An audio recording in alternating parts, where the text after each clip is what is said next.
Olá, boa noite a todos. Sejam bem-vindos à Prosa de Palhaço.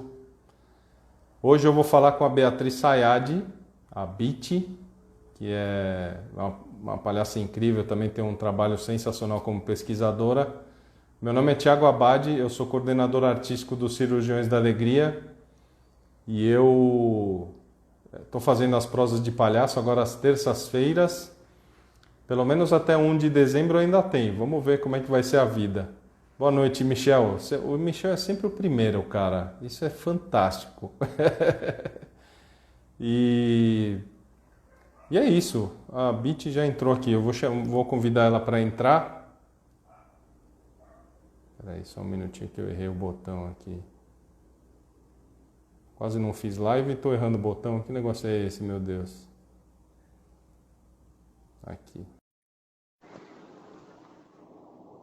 Muito bem. Oi, Rodrigo. Boa noite também. Tá sempre aí. Sensacional.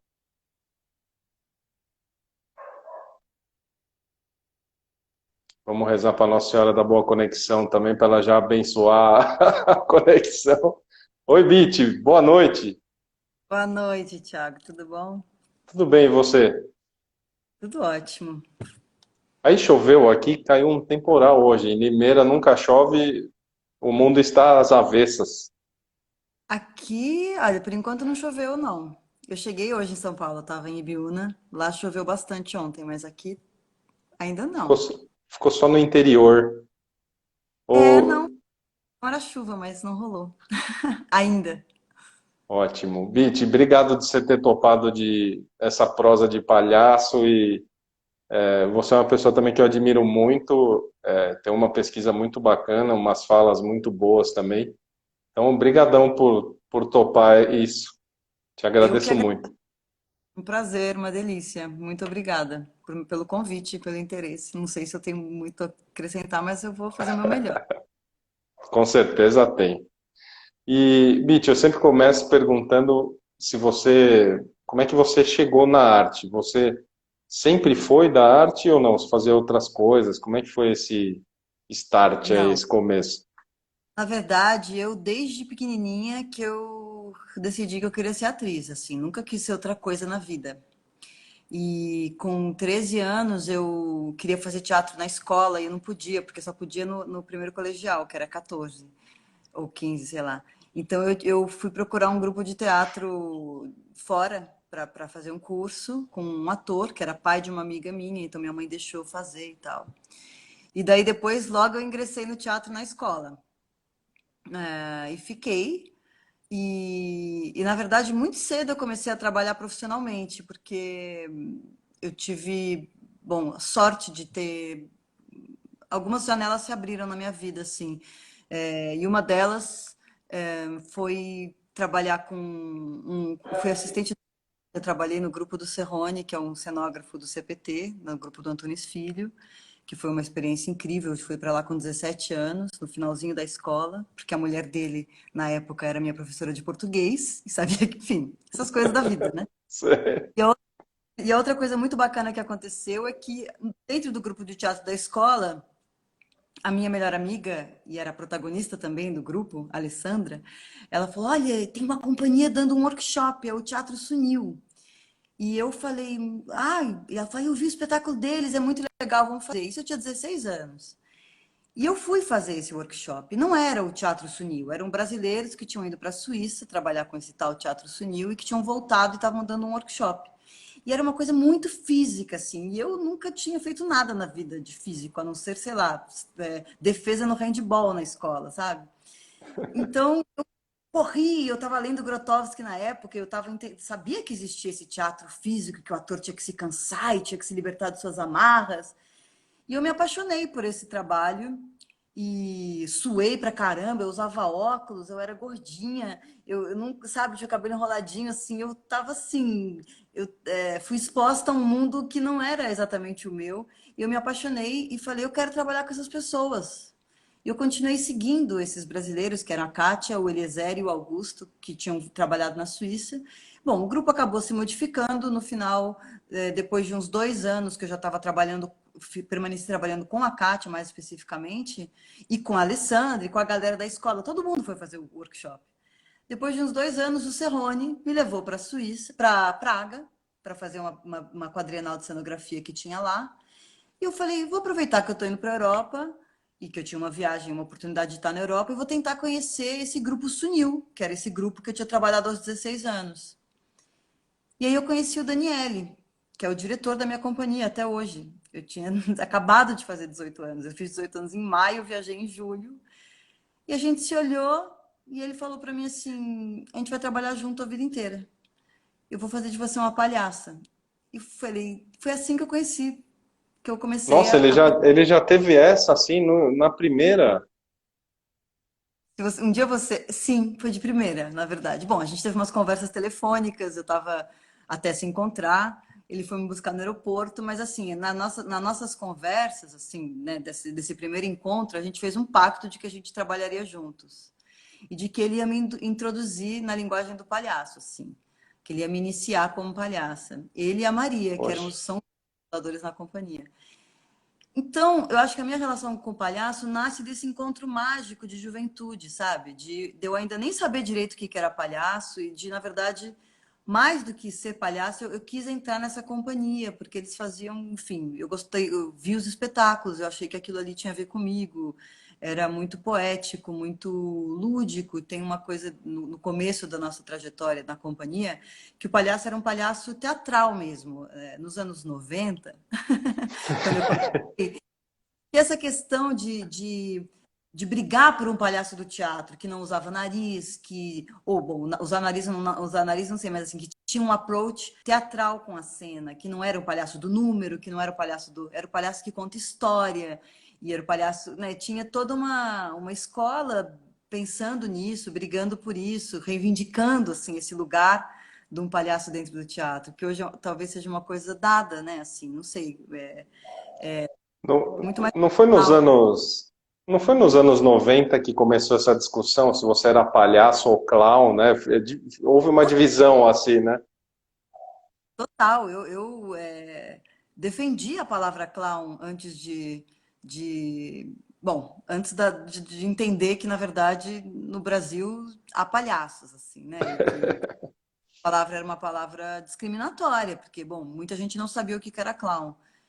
Mas, assim, para a realidade na qual eu estava estudando, ali na Suíça, na Itália, o clown era o palhaço do circo, era o palhaço mais humanizado, assim. E o palhaço tinha uma conotação negativa, que, aliás, a gente vive tentando limpar essa conotação, né? Ainda estamos nessa luta, mas que era uma coisa não só do circo, mas ela tinha se estendido para tinha virado quase um xingamento, né? Assim, ser palhaço, você é um palhaço e tal.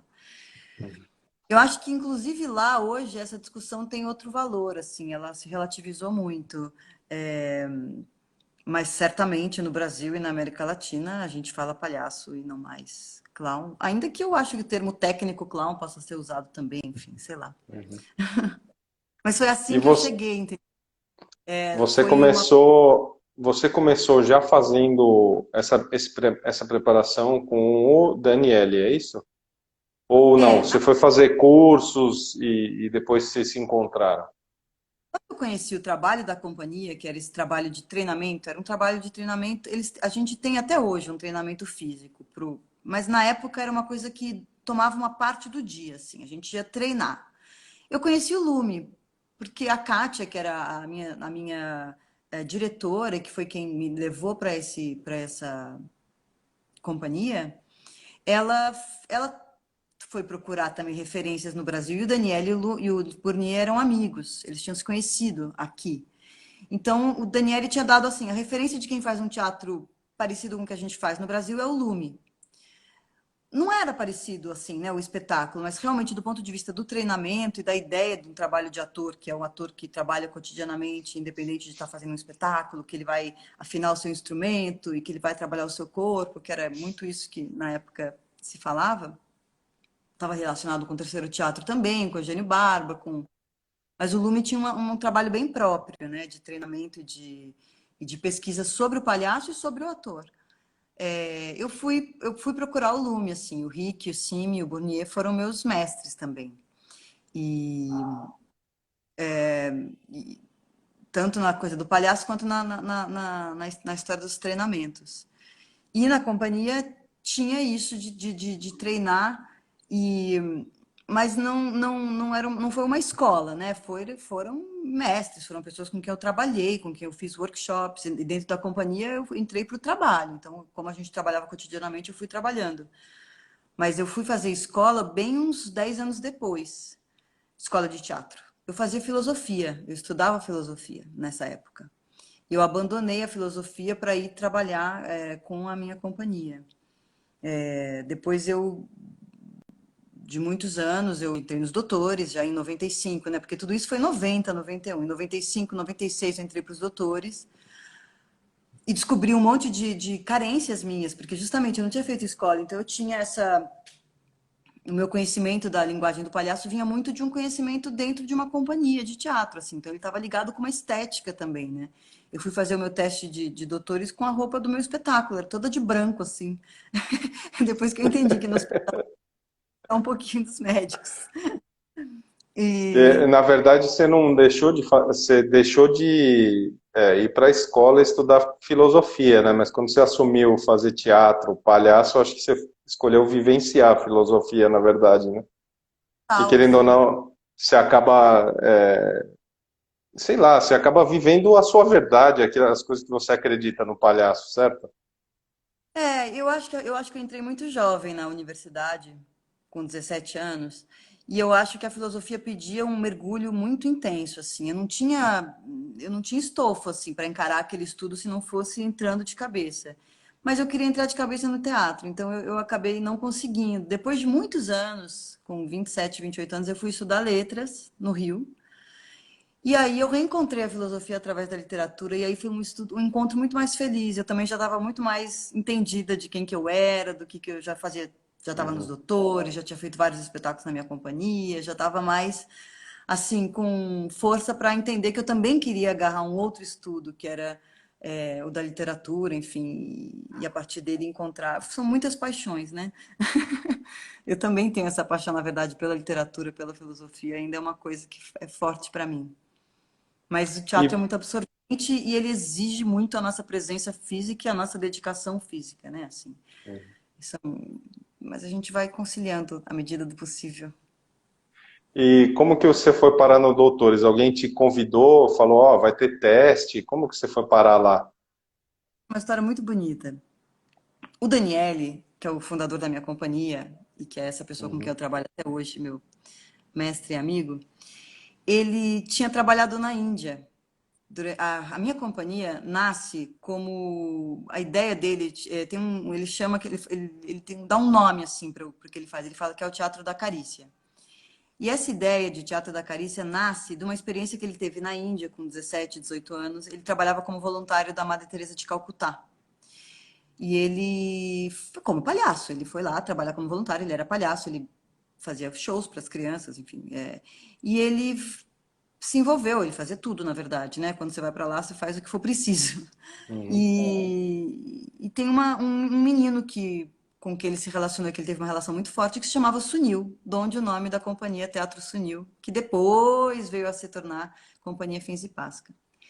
E a ideia dele, quando eu era nessa época que eu o conheci, que ele falava, era que tinha sido muito determinante para ele a experiência de ver pessoas morrerem, né? E que diante dessa realidade ele não podia fazer muito mais senão tocá-las, assim, estar com elas, estar perto, estar próximo. E daí nasce toda uma ideia de um teatro que quer tocar o espectador, que quer se aproximar do espectador, que quer o teatro que a gente fazia no começo. Hoje a gente faz grandes espetáculos, mas na época a gente fazia espetáculos onde a gente se misturava com a plateia, onde era um outro momento, assim. E eu, muito embebida dessa história dele, descobri que existia no Brasil, tinha há pouco tempo, um grupo chamado Doutores da Alegria, que eram palhaços que iam para os hospitais. Então, eu falei, gente, eu preciso fazer isso, eu preciso seguir a linha do meu mestre, assim, eu preciso encontrar essa... E fui. É, Nossa, quem que me apresentou assim? Eu não sei, eu acho que eu fui eu mesma. Liguei para o Wellington e me deu um branco agora se alguém abriu essa porta para Mas eu coisa de procurar, eu conhecia que fazia, pedir para ficar juntos, parte. Na época, os doutores não eram assim, éramos menos. E eu lembro que conversava com o Wellington e tinha um teste. E eu fui fazer o teste. Ele me explicou o conceito, a ideia de uma consulta bacteriológica e tal. E eu fui lá, mas eu tinha experiência assim de rua, de improvisação. Mas ele me escolheu. E aí foi toda uma escola, foi todo um aprendizado, né? Daí eu fui aprendendo com os meus parceiros, Carla, Alexandra, Kleber, Soraya, Thaís, que já estavam, e que foram minhas primeiras, Vera Budi, Pedro Pires, Heraldo, bom, aí todos eles. É uma baita equipe, né? É sensacional. E cada E um muito legal nos doutores. Cada um vinha de uma escola também, né? Todo mundo, bom, tinha algumas referências muito fortes em comum, como a Quito, por exemplo, que tinha sido uma grande, como algumas escolas europeias também, que na época fatalmente eram referências, como a escola do Lecoq, a escola do Goulier. Então, mas ao mesmo tempo tinham pessoas que vinham de formações diferentes, de experiências diferentes. Isso era muito rico, é ainda. Mas na época era uma característica assim impactante, né? A gente aprendeu muito, cresceu muito juntos também. Também em busca de uma coisa em comum, né? De uma linguagem em comum, que era aquela de estar ali com o Wellington, com a turma toda. o que esse trabalho de hospital contribuiu para a sua atuação na companhia, assim? Você acha que te ajudou de alguma maneira ou não? Ou ao contrário, o da companhia ajudou no trabalho no hospital? Ah, Ou os e dois também, né? Sei lá. dois, claro. Tudo que você sabe, até fritar um ovo te ajuda na hora de você ser palhaço, assim, né? Tipo, eu acho que o hospital tinha, para mim, tinha essa riqueza assim também, né? Que os encontros, na verdade, pedem uma riqueza temática, né? Pedem uma. Você precisa meio que estar ligado em tudo para poder atuar no hospital, porque você não sabe quem é a criança que você vai encontrar e os assuntos são múltiplos, né? Assim, também entrar naquele universo daquelas mães, daqueles enfermeiros, daqueles médicos, entender o que podia atrair a atenção deles, mobilizá-los naquela entrada, né? Então, doutores faz com que a gente fique na rua olhando para falar, meu Deus, sobre o que eu vou falar. Porque, claro, tem o mote da consulta, mas esse mote ele acaba abrindo para uma fofocaiada imensa, para uma riqueza também, vontade da gente conseguir levar para eles música, levar coisas que não, do não verbal também, porque muitas vezes a comunicação se dá pelo não verbal, né? Então, tudo que eu sabia fazer na vida me ajudou nos doutores. E os doutores também, bom, teve um período simultâneo onde eu fazia e companhia e doutores. E daí tem um período onde eu começo a trabalhar com outras companhias, com outra companhia em São Paulo, a Companhia Teatro Balagan. E também fui me interessando nos doutores por outras coisas que não era só atuar no hospital. Então teve um momento que eu fui coordenadora artística, teve um momento que eu dirigi um espetáculo com os doutores do Rio. Eu trabalhei muito no Rio, 5 anos.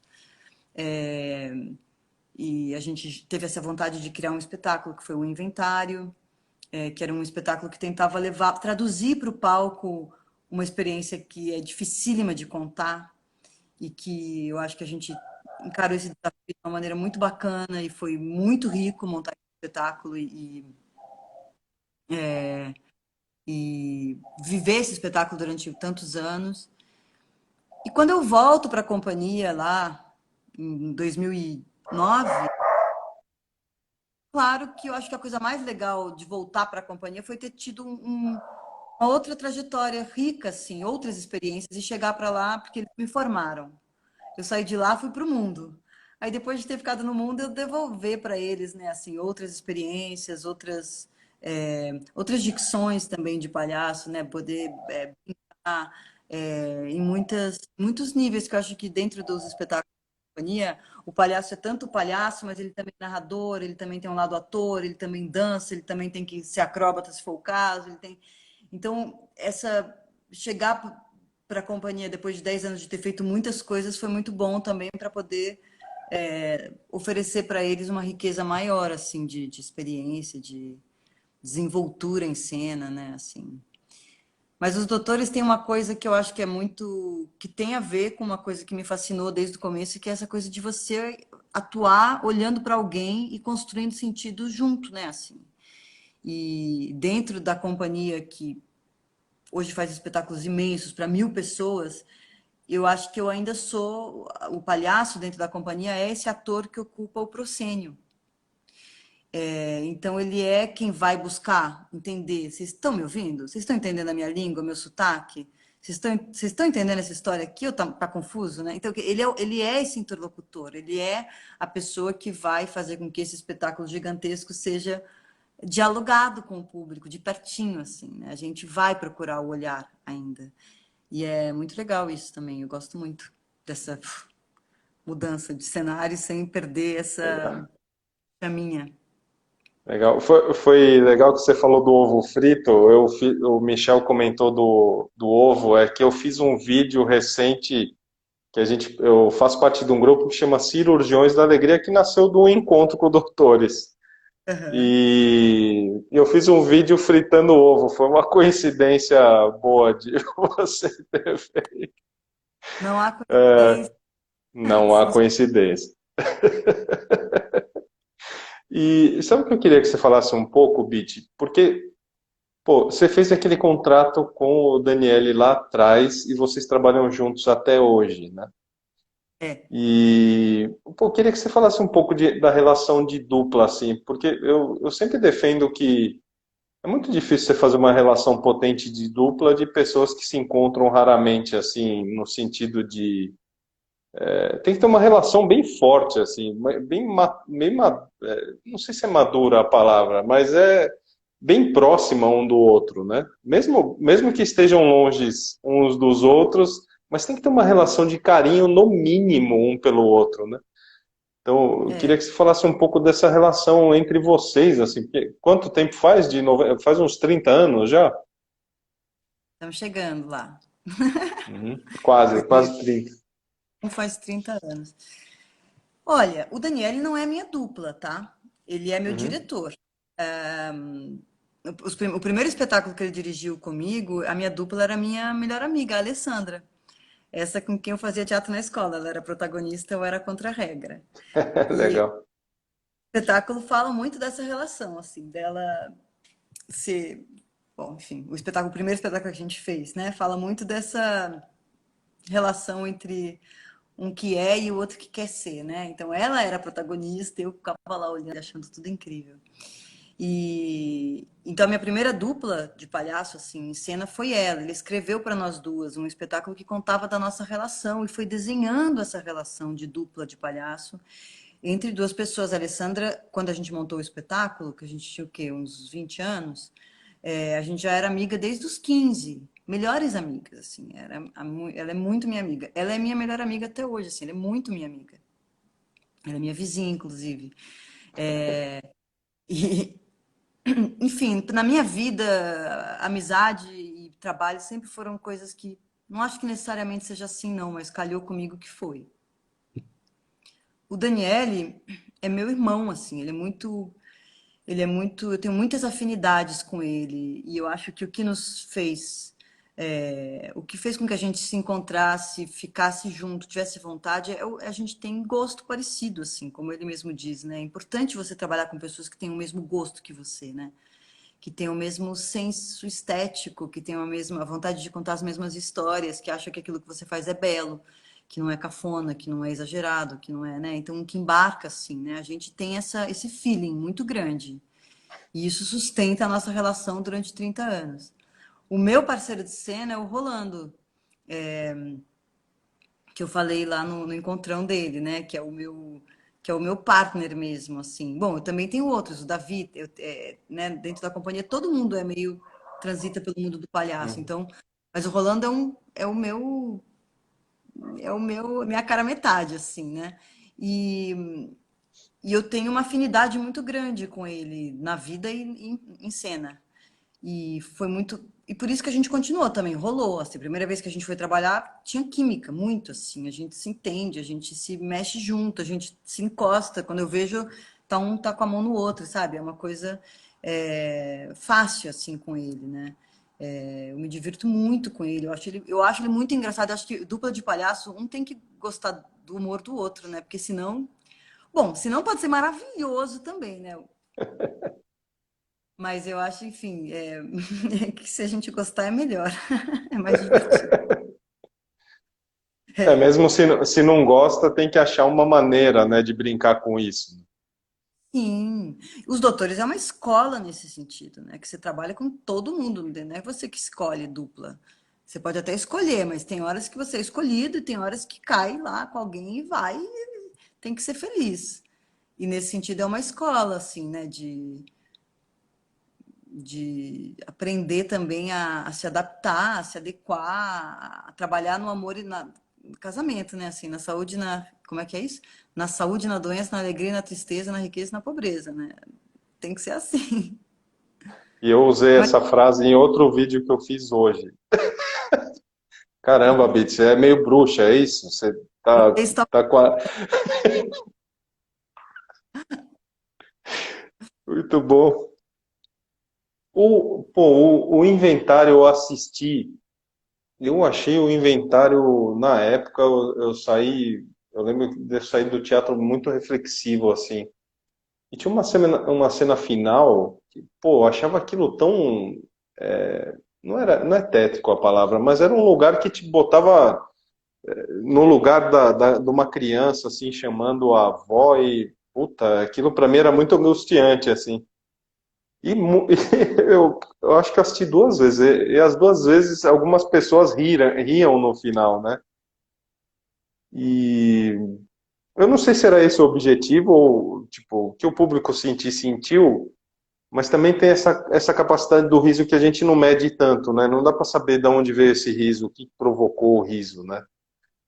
Ou dá. Espetáculo, vamos dizer assim, um espetáculo como o Inventário, que é um espetáculo de palhaço, mas ele está pensado para adultos, no primeiro momento, pelo menos. Ele até foi apresentado para crianças também, mas acho que ele é pensado como uma reflexão sobre esse trabalho no hospital. E a gente queria.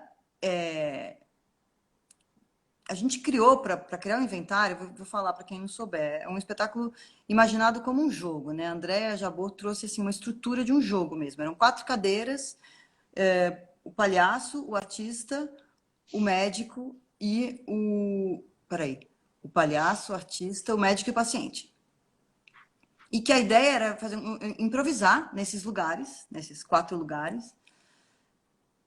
Inicialmente era isso, assim. Uma das regras que a gente criou para a criação do espetáculo era não podia mentir. Tudo que a gente contava ali era verdade. Uma regra. Até subverte no final, mas assim, no começo, por quê? Porque no primeiro approach a gente fazia o estereótipo dessas figuras e justamente a nossa experiência nos levava para longe desses estereótipos. Então, vamos falar do que a gente viu, do que a gente viveu e não do que é a ideia, o conceito de um médico, de um palhaço, de um artista. E daí começa a nascer um material muito rico. E a gente estabelece alguns pontos que eram, como diretor, e junto com os meninos fazendo a dramaturgia, teve um momento que a gente falou, não, a gente vai ter que falar da morte em algum momento. Então tinha, conte uma cena que você tenha presenciado de morte, né? Assim, no hospital você presencia. Desde uma cena onde você vê um médico contando para as famílias que, infelizmente, o paciente morreu, até mortes na família, na vida, onde for. Tinham quatro perspectivas, né? Até o palhaço, até. Porque a gente achava que o espetáculo tinha um potencial de falar desse lado, do lado B, assim, do nosso trabalho, que é a gente lida com isso, a gente lida com o riso, mas a gente cala o riso diante de muitas situações e dá espaço para a vida, né, assim. Então o inventário queria trazer essa reflexão nossa também, né, para dentro da cena. Então esses lugares que eram separadinhos na estrutura do espetáculo, numa hora eles começavam a entrar um no outro. E a cena final era a junção de todos eles, assim. Então a cena final era dessa criança que resiste à entrada dos palhaços e que finalmente vai cedendo, né? E ela chama, os palhaços falam com ela, ela fala, vó! E no final vai cedendo, mas claro que o público ri, né? Porque é o palhaço tentando subverter a resistência da criança e tentando de qualquer maneira de entrar. E quando ela fala no final, eles saem no final e ela grita, volta, né? Que ela repete esse chamado pela avó e termina com um volta. Eu achava super bonito e comovente, mas comumente as pessoas riam porque ainda era uma cena do. Então a pergunta nossa ali, e a pergunta que a gente faz na minha companhia também é qual que é a medida do riso para que eu possa chegar nessa cena e eventualmente fazer chorar e não fazer rir? Né? Quer dizer, como é que a gente vai jogando com a plateia. Agora, tinha lugar que a gente entrava que era aquela plateia amiga, né? Você já entrou, a galera, kkk, fala, putz. Tinha até uma cena do espetáculo que falava disso. Tem criança que já te olha e já começa a rir, né? Que já é gente boa no começo. Então, tinha essa. Bom, a gente tem que lidar com isso, né? Não tinha como controlar. Tinham plateias mais jovens, tinham plateias que estavam a fim de. E outras que se deixavam levar, talvez, pelo nó dramático que tinha ali, né? E que era também o palhaço chega, mas ele vai embora, né? E a criança permanece. E, bom, você deve ter visto o documentário dos doutores, assim, é muito comovente as cenas onde, depois da passagem do palhaço, a criança volta para a realidade dela, um momento que talvez seja menos divertido, né? Ou assim, ou não também, mas enfim, eu acho que é uma. Eu, quando eu trabalhava no hospital, eu tinha que voltar para trás, porque era uma coisa que me comovia muito, assim, ter que acabar a rotina, né? E é uma das questões nossa, né? Assim, a gente tem que saber lidar com isso, né? Passar. Senão a gente fica o dia inteiro com a primeira criança que a gente encontra. Exato. Ô, Biti, eu também vi, pô, no Encontrão você falou e é muito louco, assim, falando de estudo de palhaço, e o que você estudou foi o filme do Fellini, né? É, Que foi um grande contribuinte na carreira, pelo jeito, né? Você assistiu várias vezes, enfim. Eu queria que você falasse um pouco, assim, o quanto esse papel do filme mesmo, de te impactar a ponto de você estudar ele a fundo e virar o seu estudo mesmo, né? Algo que faz você evoluir, um filme, né? é. O filme do Fellini, bom, na época também que eu assisti o filme pela primeira vez, o filme é dos anos 70, né? Mas eu assisti lá nos anos 90, na época que eu estava estudando palhaço. Era difícil ter referência, bom, a gente fora as referências cinematográficas óbvias, né? Chaplin, Buster Keaton, Irmãos Marx, Jacques Tati, Benini, Troisi, são mestres para a gente, né? A gente fica ali assistindo para entender a questão do tempo, a questão do universo que eles criam, a questão da narração. Tem muitos elementos que o cinema traz interessantes para o palhaço, assim, né? A construção dos personagens, nossa, graças a Deus, tem uma cinematografia imensa, assim, né, sobre palhaço.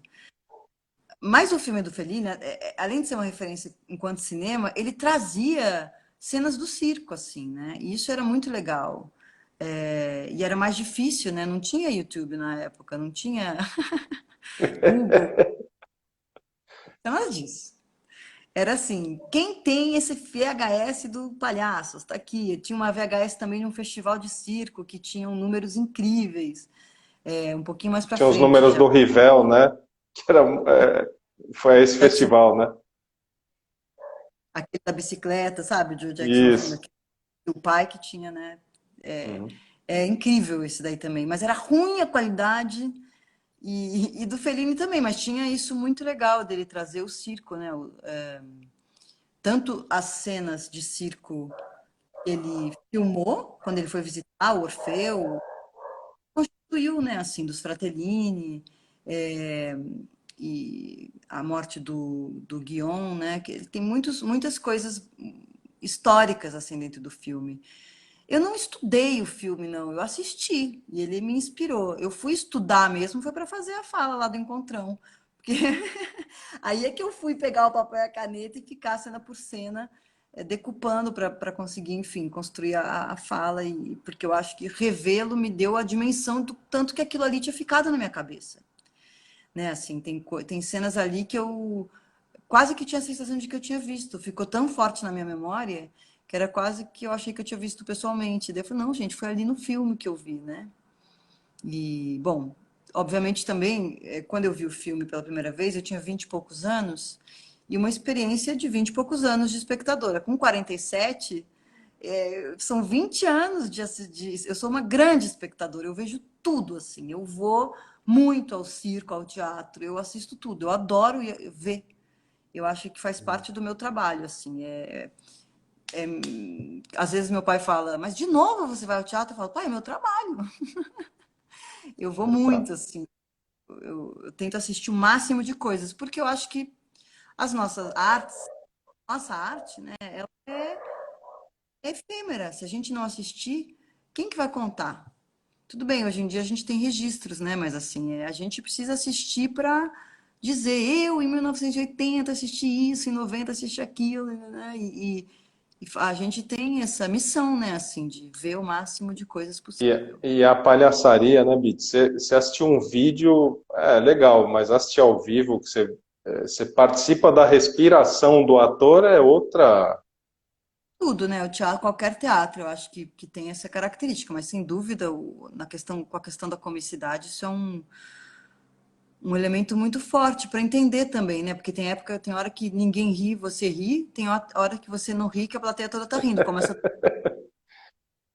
E isso também te dá informações, né, para você atuar, né? Assim, para não esmorecer também, quando de repente você está diante de uma plateia e só uma pessoa ri, você fala, é para ele que eu tô falando, tá tudo certo, né? Assim, tem essa coisa interessante das plateias, das reações diferentes, né?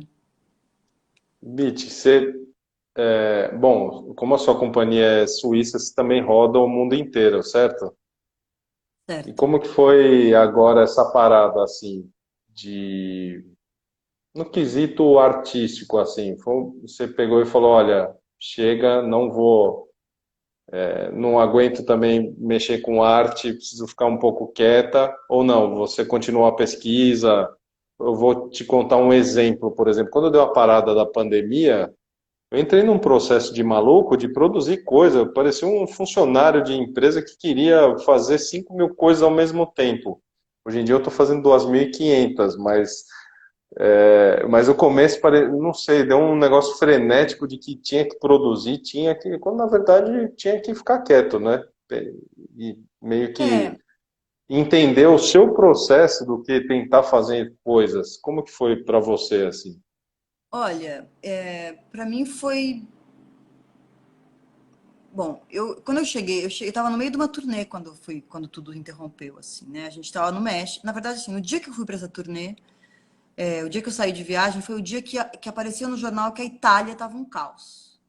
E eu ia encontrar um monte de italianos lá. Então eu falei, será que eles vão conseguir embarcar? Mas era naquele dia, assim, não é que já estava um caos há 2, 3 dias. Não, foi o dia que falaram, gente, a Itália vai fechar. Vai fechar, não. Não vai fechar. A Itália está um caos, está morrendo muita gente. Chegou o coronavírus na Itália, o Covid. Quando a gente chegou no México, teve várias brigas. Eles falaram: imagina, isso é a mídia, não está acontecendo isso. E aquelas primeiras discussões sobre é verdade ou é só uma gripezinha ou não é. Né? Assim, então eu tava assim, mas como é que é? Como é que não é? E a gente ia dar um workshop. Então a gente teve que falar para o workshop, olha, tem que lavar a mão e passar álcool, mas gente, o nosso trabalho é assim, é tudo juntinho, né? Eu falei, fiquem à vontade, será que a gente cancela isso? Não, não cancela, vamos fazer e tal. Seguimos, fizemos um workshop, foi um longo período no México, assim, de 20 dias. No decorrer desse período, a Itália começou a fechar. E os italianos que estavam comigo começaram a falar: gente, é sério esse negócio, não é a mídia, não é uma gripezinha. Tá morrendo gente, não cabe no hospital, tá morrendo gente, tá ficando, tipo assim, tão enterrando gente, sabe lá como. Começou a virar um drama, né, assim, foi muito pesada a situação na Itália. E a gente estreou na Cidade do México, e no dia seguinte da estreia, a Daniele veio, chamou todo mundo e falou: galera, a gente vai fazer até domingo, vai cada um para sua casa, porque a gente não sabe se a gente vai conseguir voltar para. Ah, o Lucas, ai meu Deus, tá o City, meu irmão, meu amigo. É, e, e, e aí a gente interrompeu, e o último espetáculo foi assim: a gente se abraçou e falou: quando que a gente vai se encontrar de novo? porque foi cada um para um lado, assim, né? Então, um foi para a Argentina, o outro foi para. Alguns foram para o Canadá, alguns foram para a Europa, e eu vim para o Brasil. Alguns vieram para o Brasil e para o Paraguai também. E quando eu cheguei aqui, eu não tive nenhum ímpeto de fazer nada, assim. Na verdade, eu falei, calma, gente, calma, vamos entender o que está acontecendo. Daqui a pouco a gente volta, daqui a pouco a gente volta. A gente tinha uma criação que ia acontecer em julho. Falei, não, a gente vai fazer a criação, calma. Na melhor, a gente foi tendo as turnês canceladas, assim. A gente ia para a China, bom, cancelado. Coreia, cancelado. E daí tinha outras, daí tinha uma criação na Suíça e uma turnê na Suíça, cancelado, cancelado. Mas conforme, no decorrer dos meses, gente, essa situação aqui vai durar. Mas não foi uma coisa assim, eu não tive nenhum ímpeto de produção inicial. Ao contrário, primeiramente eu descansei da viagem, da loucura. Depois eu comecei a falar, não, eu preciso fazer alguma coisa para me manter viva artisticamente. Então eu comecei a fazer práticas, yoga, eu estudo violão, eu estudo canto. Eu comecei a falar, não, tudo bem, vamos lá, vou manter o corpo ativo, porque qualquer hora eu estou em cena, eu preciso entrar, não posso não conseguir fazer um espetáculo, né? Depois é que eu comecei a me interessar por produzir e me envolver com outros grupos de criação, porque eu entendi que o buraco era mais embaixo, mas eu não foi assim. E daí eu comecei a trabalhar com algumas outras coisas paralelamente, mas assim, não tive assim. E a companhia também não teve uma atitude de dizer, vamos nos reinventar digitalmente, por exemplo, vamos fazer streaming online. Não, não, a companhia falou, não, calma. Vamos também parar, fechar para balanço. E daí eles produziram uma parada lá, muito bacana, um espetáculo itinerante, é, que eles fizeram. E agora tá. E daí eu ia, inclusive tinha uma previsão de que talvez eu fosse me agregar a esse espetáculo agora em novembro, dezembro, mas aí, gente, a segunda onda voltou pesada lá. Então, estamos assim.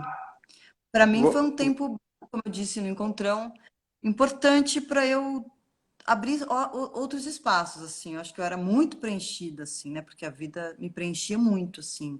Era muito. Tô sempre estudando o espetáculo numa próxima língua, a gente faz o espetáculo em vários idiomas, sempre preparando para viajar, sempre tentando o pouco tempo que eu tinha no Brasil para, desculpa, para fazer o máximo de coisas possíveis, encontrar pessoas, fazer outros trabalhos que eu fiz paralelamente à minha vida de turnê, eu fiz outros trabalhos. Então eu tava sempre assim, muito cheia, sabe? E foi esvaziando, e daí eu falei, ah, olha, eu queria fazer isso, queria fazer aquilo. Fui reencontrando, assim, vontades, curiosidades que foram me preenchendo, mas eu não tive um frenesi de produção, não. Até porque essa linguagem aqui é muito nova para mim. Eu não me sinto ainda dona dela, nem à vontade. essa era uma pergunta que eu ia fazer, assim, vocês, é uma companhia suíça, mas pelo que eu entendi, vem gente de um monte de lugar, certo? Sim, são. Vocês têm um QG que vocês se encontram, ou é uma turnê assim, ó, de fevereiro a setembro tem esse roteiro e nós vamos ficar por aí. Dois. E segunda pergunta, vocês criam um espetáculo numa língua master? Criaram uma língua para isso? Um gramelô, sei lá? Ou não? Eu vou para a China, nós vamos adaptar em chinês, enfim, como é que é essa? Bom, primeira pergunta. A gente tem um QG que é na Suíça. A gente se encontra lá. Bom, o primeiro espetáculo foi criado na Suíça. O segundo espetáculo foi criado em Montreal, porque a companhia tem uma forte relação com Montreal. E o terceiro foi criado na Suíça. A gente, bom, daí depende. A gente fez, por exemplo, uma ópera. A gente foi lá para o teatro que que produziu a ópera para criar. Mas assim, a gente se encontra para criar a cada 3 anos, mais ou menos. E a gente segue em turnê. Então, Donka foi feito em 2010, La Verità em 2013, Perté em 2016, aí 2019, Einstein on the Beach e Abraços, dois espetáculos que não iam entrar para o repertório, mas que foram feitos no ano de 2019. 2020 a gente ia fazer uma nova criação. Nesse resto do tempo, a gente fala assim, vai todo mundo para o México, aí cada um está na sua casa, vai para o México, encontra lá. Aí volta para casa. 2 meses no México, volta para casa. Aí vai todo mundo agora para China. Daí cada um sai da sua casa, vai para a China. Eventualmente a gente tem encontros de criação porque não é que o espetáculo é criado, né? Entre 2010 e 2013 houve vários encontros para criação. Então a gente aproveitava onde estava a turnê para criar e fez também algumas imersões, enfim. Daí, mas assim, na verdade, é, a gente se encontra para as turnês e durante as turnês a gente ensaia, estica, dilata o período da turnê se precisar ensaiar, chega antes, ensaia durante, é bem. Depende, assim, na verdade, é bem flexível, assim. Uhum. E quanto à língua, a gente normalmente cria os espetáculos. Daniele depende também, mas o Donca foi criado todo em italiano e traduzido imediatamente para o russo, porque a primeira turnê era na Rússia. E a gente não tinha legenda, então a gente foi pouco a pouco aprendendo o espetáculo inteirinho em russo. E a gente fez ele todo em russo. Hoje em dia, quando a gente voltou para a Rússia agora, a gente fez com legenda, porque também a tecnologia evoluiu muito nesse período, e foi mais fácil possível fazer com legenda. E, e eu só fazia alguns pedaços em russo, porque eu fiquei com o russo na minha cabeça. A gente normalmente faz em inglês, se a gente vai para um país de língua desconhecida, e depois algumas frases sempre são ditas na língua local. A gente meio que vai mapeando o espetáculo, mas sempre tem 10, 15 frases que são ditas na língua local, e o resto é em inglês com legenda. O La Verità foi criado em francês, porque ele foi criado em Montreal, mas depois ele foi imediatamente traduzido para várias línguas, e a primeira foi português e espanhol, que foram os dois que viajou. O Pertê foi criado em italiano, que era a língua do Daniele, a língua que ele gosta que a gente fale com ele. Mas também foi traduzido depois para francês, para inglês e para espanhol, que é por onde o Pertê passou. Então, assim, depende. O Abraços foi criado no México em espanhol, mas é muito pouquinho texto, Abraços. Era um espetáculo de 50 minutos, feito para um estádio, uma arena. 5 mil crianças por dia assistiam, assim, tipo, era uma loucura. A gente fazia 3 por dia de 50 minutos. Foi para um evento, uma feira no México, uma coisa totalmente outra. Era uma compilação de alguns números nossos, tinha um pouquinho só de texto, assim, umas palavras. Então depende, muda muito. 5.000 crianças é muito louco, né? Uma feira gigantesca em León, no México, e tem esse estádio. E de manhã vinham escolas de todas as regiões ali para assistir. Foi uma experiência muito forte. Bom, eu fiquei doente, todo mundo ficou doente, porque imagina, 5 mil no estádio, quer dizer, tá lá, né, tipo, em contato, e a gente abraçava todo mundo no final. Depois eu parei de abraçar porque eu peguei uma faringite terrível. É, e, enfim, era um lugar, uma cidade de um clima muito seco, muito poluído, então muitas pessoas tiveram questões nas vias respiratórias, como eu. Mas, mas foi uma experiência incrível. Foi muito, me Não, lembrou muito o hospital, porque era uma coisa do ofício, de chegar lá e fazer 3 vezes por dia. eu fico imaginando o tio e a tia da van, se é que tinha lá, mas imagina, meu, como é que você controla um negócio desse? Que Ai, loucura! eram escolas, eles eram muito bonitinhos. Quando eu chegava no teatro de manhã, eu via aquelas filas imensas. Eles já sabiam o que a gente imagina. Em León, no México, eu sou uma gringa, assim. Eles já olhavam e já falavam, ah, ela deve ser artista do espetáculo. Aí já davam um tchau, eles eram demais. Foi demais. Muito legal. E daí E, os outros dois espetáculos eram para adultos também, né? Só o primeiro da manhã, que era só para criança. o Biti, eu não sei se vou te botar em roubada, mas vamos lá. Para estudar a linguagem do palhaço, o que que você acha que a pessoa tem que ter, assim? Além de vontade de estudar a linguagem propriamente dita, mas na sua visão, assim, o que que a pessoa precisa desenvolver bem? Para estudar qualquer coisa, tem que ter persistência. Um. Dois, tem que ter disponibilidade para se mexer, né? Para buscar, errar, persistir, errar. Uma hora chega, eu acho, assim, uma hora acontece, né? Assim, tem que ter escuta, justamente, acho que senão você não vai entender esse percurso, assim, não vai, tem que ter escuta é uma coisa muito importante, eu acho, assim. Né, essa coisa que a gente fala, ah, quem não sabe, quem não tem ouvido não canta, né? Não consegue cantar, porque não consegue afinar. Eu acho que todo mundo consegue cantar, todo mundo tem ouvido, mas tem gente que acha que não precisa daquilo, então vai cantar desafinado mesmo. E essas pessoas é que são as desafinadas, na minha opinião. Assim, eu acho que se você uma hora parar e se dedicar a cada pedacinho, você vai entender que você está desafinando e vai querer afinar. Para mim, ser palhaço é a mesma coisa. Você pode ficar lá fazendo suas coisas, ninguém tá rindo, você não tá nem aí. Você vai, engata uma primeira e vai. Mas você pode falar, não, eu quero cantar o lá, lá e o ré, ré. Então eu vou parar e aí é um estudo, né? Assim, então eu acho que essa questão da escuta é o que faz com que você não ache que você está pronto, né? Assim, você tem que cada vez tentar. O Michel escreveu improvisar muito. Improvisar muito também. Ainda que eu acho que, por exemplo, muitos palhaços da tradição aprenderam os seus números e fizeram aquilo a vida inteira. Então, eles eram improvisadores?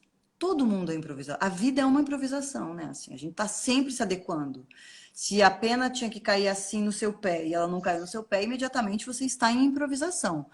Mas não é a improvisação do entrar em cena para fazer o que eu não sei, né? É entrar em cena para fazer o que eu sei e me adaptar a tudo aquilo que vai acontecer que eu não sei. E isso daí é uma maneira de se encarar Meus amigos estão vindo aí, Vitorino.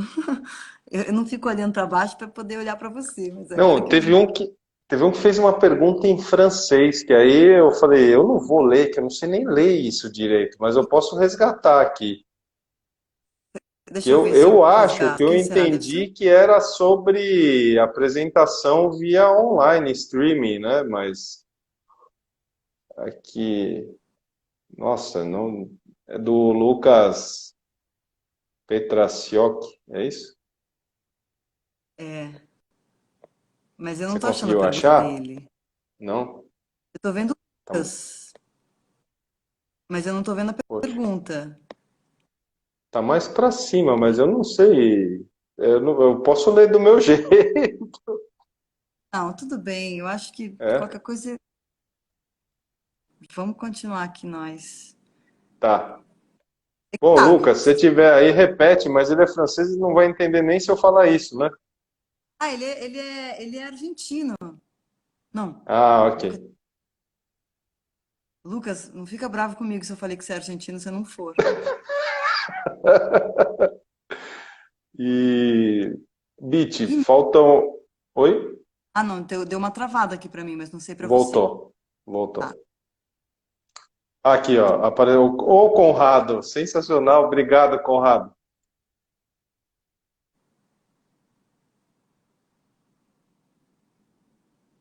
Como é que deu uma zebra? Vamos ver se vai voltar aí. Eu tô aqui, mas tá dando uma coisa engraçada. Será que eu passo pro meu telefone? Ó, agora eu tô te vendo. O Conrado escreveu a pergunta aqui. Manda. Se você tá me vendo, tá tudo certo. Uhum. Você conseguiu ver a pergunta? O Conrado colocou aí. Eu não vou mais mexer na tela, porque desde que eu mexi começou a dar bode. Você pode me falar?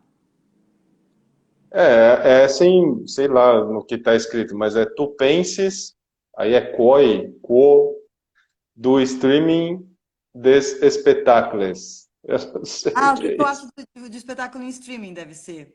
É, provavelmente. Ai, gente, eu vi coisas lindas. Olha, na verdade, eu acho que o corpo é um limite muito interessante, a presença, sabe? Quando eu abro o jornal e tem 80 espetáculos para ver, eu só posso ver um. E isso é uma liberdade, assim, é uma tranquilidade. Eu só posso ver um. O streaming tem esse problema que tem muita coisa e a gente quer ver tudo ao mesmo tempo, assim. Então, eu acho, mas enfim, isso daí é a questão do espectador e não do espetáculo, né? Eu vi coisas muito interessantes. Tá me ouvindo, né, Thiago? Tamo ouvindo. Eu vi coisas muito interessantes, experimentações muito belas. Eu acho que para o artista é um exercício que é válido, porque a gente precisa ficar vivo, a gente às vezes está querendo criar e mostrar, e isso aqui é uma janela muito bacana, né? essa é uma janela muito anárquica também, porque todo mundo posta o que quiser mas eu não acho que, eu acho que isso vai ficar. Eu acho que a gente não vai, acho que já é, né? Já não tem por que deixar de existir. Mas eu acho que é justamente isso, é uma oitava linguagem, assim, né? É uma outra arte, assim, não é, não precisamos dar nome para ela, porque, mas é um streaming, justamente, essa é outra relação. Eu, particularmente, acho que a coisa mais difícil do streaming é você capturar o espectador 100% da atenção dele. Porque a gente em casa, né? Tô aqui, de repente eu posso pegar meu celular e alguém me mandou uma mensagem, ou falar, ai, tô a fim de ver essa peça, mas tô com fome, então eu vou ver enquanto eu cozinho. O que pode ser muito interessante, justamente, mas assim, a gente tem que saber que isso está acontecendo, né? Assim. Então, bom, uma pergunta complexa, mas acho que é o que eu tenho para dizer. Bit, ó, falta 4 minutos, eu vou te agradecer.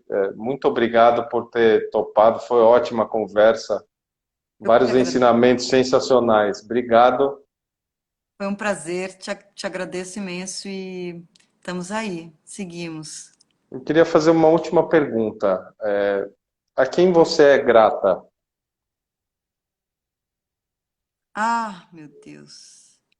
Tudo bem que Há se você muito. não, se você esquecer de alguém, a culpa foi minha. Você pode botar na minha conta. Eu sou grata a muita gente, assim. Eu sou grata. Você está falando artisticamente ou na vida? O que você quiser responder. Ai, gente, eu sou grata aos meus, né? Eu sou muito grata à minha mãe e ao meu pai, pela maneira como eles me criaram, pelos pais maravilhosos que eles foram e são, né? Meu pai é vivo ainda. Eu devo muito a eles. Eu sou grata aos meus tios que fizeram da minha infância uma coisa maravilhosa, aos meus avós, que me apresentaram o mundo, assim. Eu não sei se é porque eu estou com sobrinhos agora, mas eu vejo o quanto que os tios, avós, pais expõem o mundo para a gente, né? Ou expõem a gente ao mundo. E os meus foram incríveis, assim. Eu fui uma criança muito feliz pelas minhas relações familiares, assim. Eu sou grata a todo mundo que eu encontrei no meu caminho, que de alguma maneira me provocou, me empurrou, me incentivou, aos sims que eu recebi, né? E aí eu posso colocar certamente os meus mestres, diretores, Daniele, Maria, Hugo, Antônio, Julie, Maria Thaís, os meus parceiros, Breda, Ricardo, Antônio Salvador, os meus parceiros dos doutores, que, nossa, agora vai uma lista imensa, mas você sabe quem são. Tá, Praia, Vera Budi, e todos os outros, Fernando Scrisch, Kleber, Carla, Alexandre, gente, é muita gente. Mas eu sou grata mesmo a todos eles, assim, eu acho que eu penso neles frequentemente quando aquilo que eles deixaram em mim aparece, e são muitas coisas, então, muita gente, é uma lista. Os meus parceiros de hoje, todos os meus parceiros da companhia, os meus companheiros de cena são pessoas que fazem a minha vida divertida, engraçada, inspiradora, que têm uma paciência enorme comigo, porque a gente vive convivendo demais junto, então cada um tem, eles me aturam, eles sou muito grata, não sei, eu acho que a vida é cheia de coisas para a gente agradecer, pessoas. Vou ficar Sensacional. uma hora falando aqui, né? Porque é muita gente mesmo. Sensacional. Bit, então obrigado mais uma vez. Gente, a semana que vem não vai ter prosa de palhaço, eu vou fazer um curso, ficar 10 dias imerso. Então a próxima é com o Kleber Brianet, dia 24, Curso presencial? presencial, em São Mas pode? Paulo. Ah, pode, com todos os critérios de máscara, essas coisas aí, tá Cuidado, hein? liberado. Não, pode deixar, eu sou bem cuidadoso com isso. Fiz uma quarentena como se deve mesmo. Então tá bom. Muito obrigada, Thiago. Obrigado, Bit. Um beijo a todos, obrigado. Vi várias mensagens aqui, não consegui ler tudo. Peço desculpas, o Conrado, saudade do Conrado, né? Eu vou chamar você para fazer uma live também, Conrado. Eu gosto de você. É o E Conrado? dos doutores, na era dos doutores. Sim. Um beijo. Então, até a próxima, Bit. Obrigado. Beijão pra você. Beijo, querido. Um beijão.